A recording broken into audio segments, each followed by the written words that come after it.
Okay, everybody, so this is my spoiler review of Euphoria Season 2, Episode 6.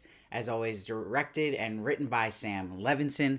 So I'm going to break this review down into two parts. We'll actually start with all the story that isn't Rue's story, and we'll finish off with Rue's story. So we get a lot of good Rue narration here guiding us through all the other stories in this episode. And it starts off talking about Nate, that he's more concerned he hasn't gotten any calls from Maddie than getting like 38 calls from Cassie.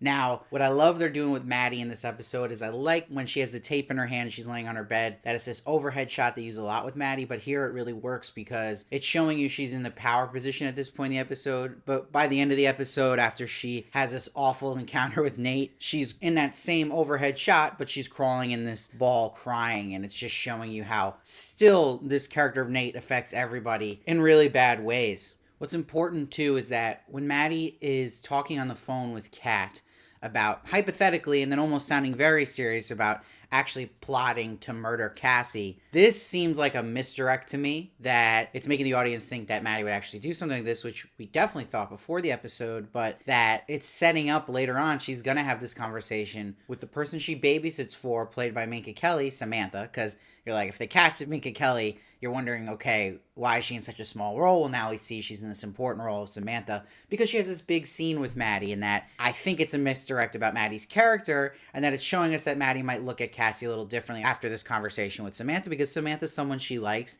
and respects, and Samantha is someone who says she was in the shoes of Cassie and that she had done the same thing. But she speaks almost as a voice of Cassie to the audience and to Maddie, saying her friend's guy that she hooked up with gave her just the right amount of attention at the right time. I was a mess in high school and college, just was shocked someone was even into me. So it's not justifying what Cassie did, it's not justifying what Samantha did, but it's showing you the mindset and how it might not be this malicious attack on your best friend. And again, it sounds so much like Cassie, the way Samantha talks, describing herself younger, and we're seeing Cassie's almost like a young Samantha in that story. So this might change now Maddie's perception of the whole situation, and I do think this episode, with how Nate treated her at the end there, is going to start really turning the tide towards maybe Maddie's going to direct her anger about everything that screwed her over to the real villain here, which is Nate, which we'll get more into about Nate. But speaking of Kat, who she was on the phone with, Kat this season really is just not likable at all. And that's really shown in this scene here with how she treats Ethan and how she ends up going about, attempting to break up with him, and that it sets up Ethan actually breaking up with her because she lies and says she has a terminal brain disorder. And Ethan sees right through this. I mean, what did Ethan do to deserve any of this? It's really weird behavior by Kat, and it's just contributing to a really just lame duck storyline for her this season, where she was such a fascinating character in season 1, and they've just really threw it away. Now, I'm not someone who feeds into rumors, but there are rumors that her and Sam Levinson butted heads on set about her story. I mean, it would make sense because you're seeing the product we're getting with her story that's very weak and that she is so unlikable. But again, rumors are rumors. That's what they are. That could be totally false. But what we're seeing, which isn't a rumor, is that this storyline of Kat this season just kind of stinks. Now, we go to this storyline here with Cassie, Lexie at their house with the mom, Susie, who's one of my least favorite characters. I also have some problems with how they're writing this character of Susie. I didn't get to mention because I didn't review the first couple episodes, but I didn't like earlier in the season how odd and strange it was that she's these two girls' mother, and when Cal was interrogating them earlier in the season, she didn't do anything. She just let this guy intimidate her children in front of her. Then she does do the right thing by getting rid of these knives in this episode, giving them to Lexie because she's like, I don't want Cassie doing something stupid, right? She knows the state of mind her daughter's in.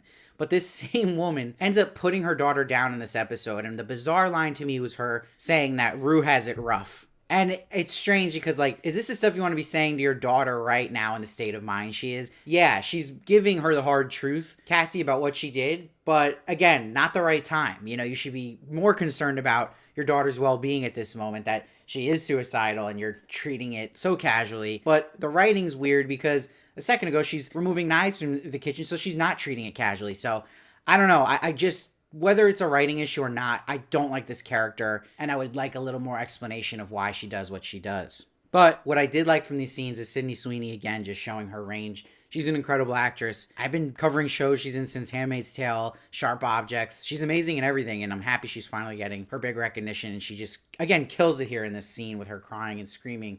It's so good. It's so real. Now, I've given the show a lot of praise You've seen that in my last 2 reviews, but I still have a lot of issues in this episode, and I'm going to say them when I feel it's happening, unfortunately. And this here, I really didn't like. When Rue's narration is talking about Lexie's having second thoughts about her play because of how it will affect Cassie, I like that. That's all great and makes sense in the story. What I don't like is all of a sudden Lexie's at Fez's place, right? Now, Lexie and Fez, this is the couple everyone wants to happen. I want it to happen. They have such chemistry together. But what makes it exciting is the chase, right? Like, they set that up early in the season, them at this party. Then they gave little breadcrumbs towards it happening with her visiting him at his job. But all of a sudden, she's at a base where she can just text him and let's hang out and go to his house. Like, that felt completely rushed here that she'd even show up there. Like, when did they get to that level of comfort with each other? It feels out of whack, like they skipped a scene or two that was necessary for these two to get to this point where she would just call him and go to his house. So to me then, the Stand By Me scene with them singing together and then holding hands falls flat because of that. Like, I feel like it wasn't earned enough yet.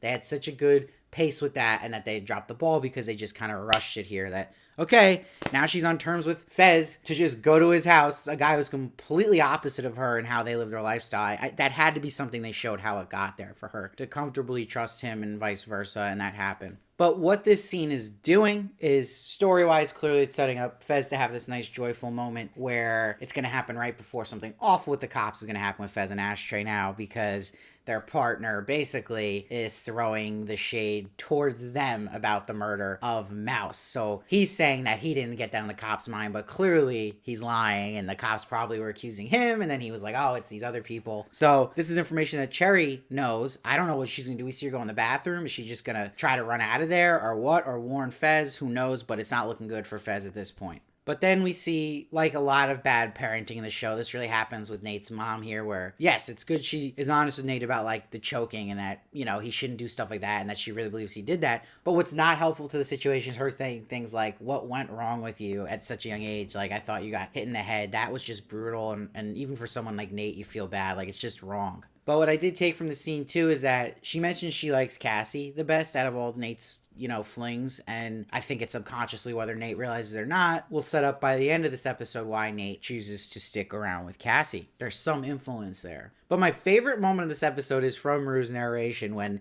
they then cut to Jules laying on the bed, and she's like, so with Jules and Elliot, and then she's like, you know what? I don't want to talk about them, F them. That was great. I thought that was one of the funniest scenes in Euphoria ever. So when Nate shows up to Maddie's place with a gun, we get this classic shot where someone is in someone's apartment and it's a mirror shot of Nate holding the gun, something like out of No Country for Old Men. This is Psycho Nate, but where I get a little annoyed is, I don't know if this was a misdirection by Sam Levinson, or again, maybe Maddie kind of dropped the ball, the actress here, because when she actually first sees a man, even though it's Nate who she knows, with a gun pointing at her that she didn't know was in the room, pointing at her, she's not shocked at all. She's like, what are you doing? I thought that was just the wrong reaction at that point. I didn't believe it at all. I mean, how do you not, you know, scream or react more in, like, panicked? It was just, what are you doing? I thought that was really weird. But Crazy Nate goes into full effect here. He does this fake Russian roulette on himself to scare Maddie to give him the tape. Why did Maddie take so long to just give him the tape? Maybe to make a tense scene, but again, it's like, I was confused by that too. Like, just give him the freaking tape. Like, he's got a gun to your head. She should have gave him the tape the minute he put it on her head, period. And he mentions it was a joke, no bullets in the gun, just completely crazy person. But we see now Nate shows up to Jules. She does the right thing by grabbing a box cutter before she sees him, because you can never trust Nate. But he's now apologizing for the events of last season. This is way overdue to even be addressed. And he gives Jules the tape. He actually does a good thing for once. And what's interesting, he says, the reason I'm doing this would be too stupid and simple to even say, which I believe it's his love for her that is the reason he's doing it, and he's not saying it. And we know this too because he says before letting her go, everything I ever said was true, and she says same here. And remember, the happiest we've seen Jules in any type of relationship is with Nate, but when she didn't know it was Nate and was just texting a mystery person, there was some chemistry the two of them had texting each other, and they're both acknowledging that here. And then we'll see he ends up here with Cassie, calls Cassie, and he says, come see me, I love you. And it's important as they reunite, him and Cassie, that it cuts again to that shot of Maddie crying on her bed, curled up in a ball. So showing you they're finding this peace now finally and love, and Maddie's on the outside here crying. But I still think that this is just a reminder how Maddie's affected by this, but I think it's going to turn the tide towards her, kind of directing that anger again towards Nate, especially how he treated her in this episode, threatening her like that. And again, because she had this talk from Samantha about how she did something like Cassie again. There's a reason for scenes like this, right? It's to change the course of where we think the show might go. So this is another situation where there's other rumors about stuff that went on behind the scenes with Euphoria. And again, I'm not someone who gives truth to rumors. I don't believe rumors. They're rumors because they're rumors, right? Like, they're probably not true, but there is rumors about certain reasons why it wasn't Jules and Cassie's shoes in the story this season. Like, and it's interesting to think about that because you're like, it just would make so much more sense this season if Jules' story was Cassie's story with Nate. It was set up last season that way. It'd be consistent. It wouldn't feel as forced in as this Cassie and Nate story, because it just makes so much more sense that Nate, loves Maddie, but also has this love for Jules and how it's so taboo and why they didn't lean into that. So I don't know if any rumors are true, but if they are, again, it would make sense because, again, this just doesn't feel like the best choice to make it Cassie having the storyline over. Clearly, I think a more powerful story would have been Jules and Nate in this situation. So it's strange and bizarre. Because it's good, but it's not what it could be with this Cassie and Nate story. Because you sit there and see how good the scene was between Jules and Nate in this episode and wonder, man, wouldn't that have been better if we got a whole season of this? And it would have also brought Rue more into the fold because she's closer to Jules than she is to Cassie, period. Because Cassie's not a direct character resulting in Rue's life. It just would have all worked better. So maybe something happened, who knows? So because we got such a Rue central episode last week, this episode doesn't have much Rue. They only bookend the show with Rue scenes here. And, Rue can't even treat herself to a Jolly Rancher at the start of this episode, right? She's still going through these crazy withdrawals. I think it's a misdirect to the audience because you're supposed to kind of think, is that her tempted? Is that a laced Jolly Rancher? I don't think that's what was happening here. I think that it was her not even able to treat herself to a piece of candy at this point, right? There's so much guilt there as well with Rue. She's facing all these demons that she's talking about in her narration, to the point we even see some Zendaya boogies here. And what's interesting, she's reflecting about, she doesn't remember what she said to her mom, but maybe some of it was true if she said it. She doesn't know, but she's happy she has a forgiveful mother. And you're seeing, though, she's saying this stuff like, believes the world would be better without her, that people also think that, and she talks about being a thief, abusive, manipulative. She feels the most regret, though, out of all these things, of being what she said to Ali, and she says it's reducing someone's life to one bad moment. I like this writing.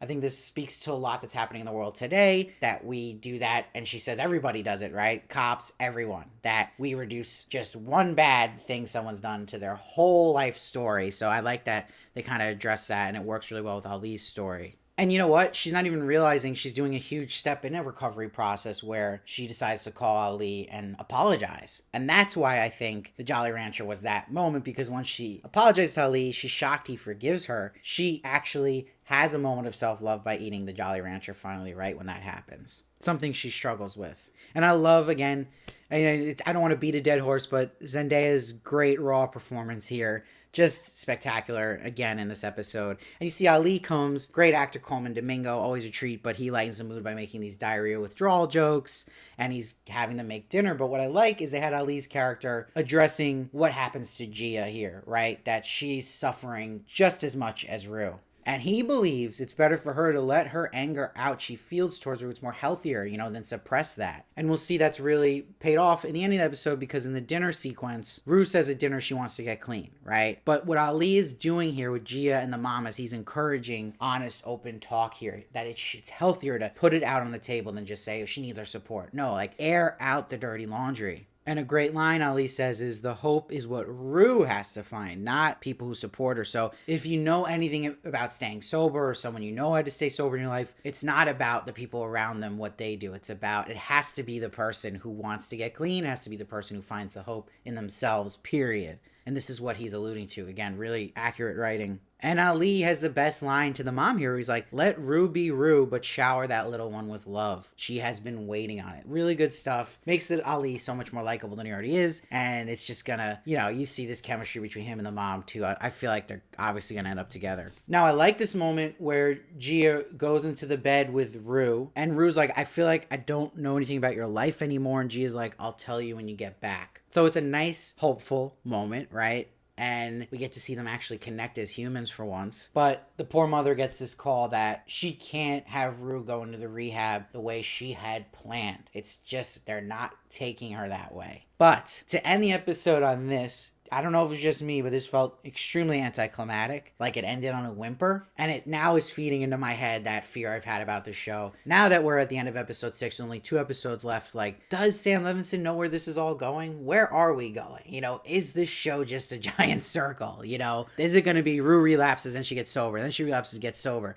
How is this going to stay interesting? You know, what is the next, what am I looking forward to now? You know, I don't really know. I think that's where the show suffers with its writing is, again, there's not enough conflict in the sense of waiting week to week to see what's going to happen next about a certain thing that's a challenge, right? It's just kind of like, okay, is Rue going to stay sober? Is she not? You know, so I don't know. I feel like that's where this show kind of falls flat. And I've pointed out my issues I've had with this episode. And I liked a lot too, but this was maybe, I would say, definitely actually my least favorite of the season. I'm giving this one a 7.9, but it really worries me now. Like, maybe there isn't an end vision for where this show is going, and it just got renewed for season 3, which is great, but I'm just kind of curious, like, what's next? Where is this story possibly going? I don't know. So it's great character study. It's great character work, but it needs interesting plot as well. That's part of the puzzle, and I think that's just suffering here. But let me know. Let me know what you guys saw this episode, what you're thinking of the season so far.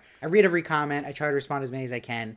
And if you really love what I do here, I appreciate if you become a member today. It will support me to make more videos for you guys. You get special perks as well. Please follow me at Steve Varley Show on Twitter, Instagram, and TikTok for more of me. And I'll see you next time.